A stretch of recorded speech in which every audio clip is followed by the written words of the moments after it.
अस्सलाम वालेकुम my YouTube family, कैसे हैं आप सब लोग? ठीक ठाक है। उम्मीद है कि सब ठीक ठाक होंगे, मज़े में होंगे। दिसंबर चल रहा है और सर्दी माशाल्लाह इतनी ज़्यादा हो गई है कि क्या बताऊं आप लोगों को। और दिसंबर का व्लॉग मैंने शूट करना था, तो मैंने सोचा आज आप लोगों को कोई ऐसी चीज़ दिखाऊं कि आप लोगों को सर्दी नहीं लगेगी। आप लोगों को फिर भी सर्दी लगेगी तो फिर आपको सलाम है।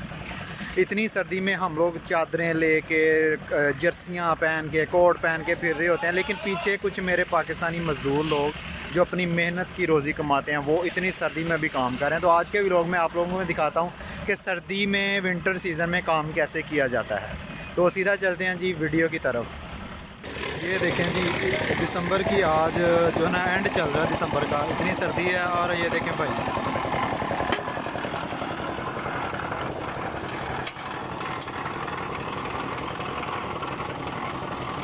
आपको क्या लगता है कि ये पानी ठंडा है? ये ठंडा पानी नहीं है, ये गर्म पानी है भाई। गर्म भी नहीं है, ठंडा ही है, क्योंकि ये इसमें कौन सा हीटर लगा हुआ है। तो ये देखें, काम चल रहा है जी दिसंबर की ठंड में।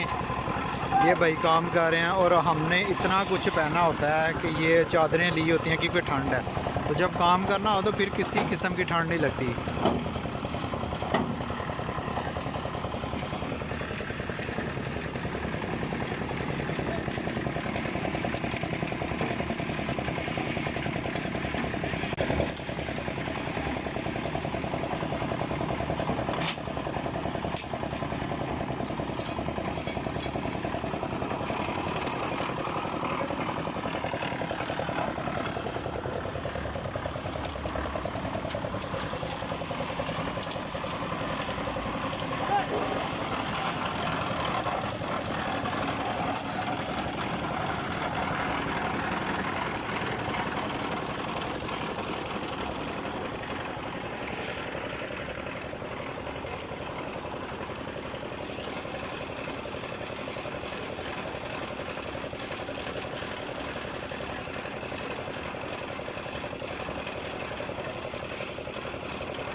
ये भाई देख लें, इन्होंने टी शर्ट पहनी हुई है और टी शर्ट में ठंड नहीं लगती होगी, लेकिन नहीं, जब काम करता है इंसान तो तब जिस्म जो है ना गर्म हो जाता है, तो इस वजह से ठंड ज़्यादा नहीं लगती।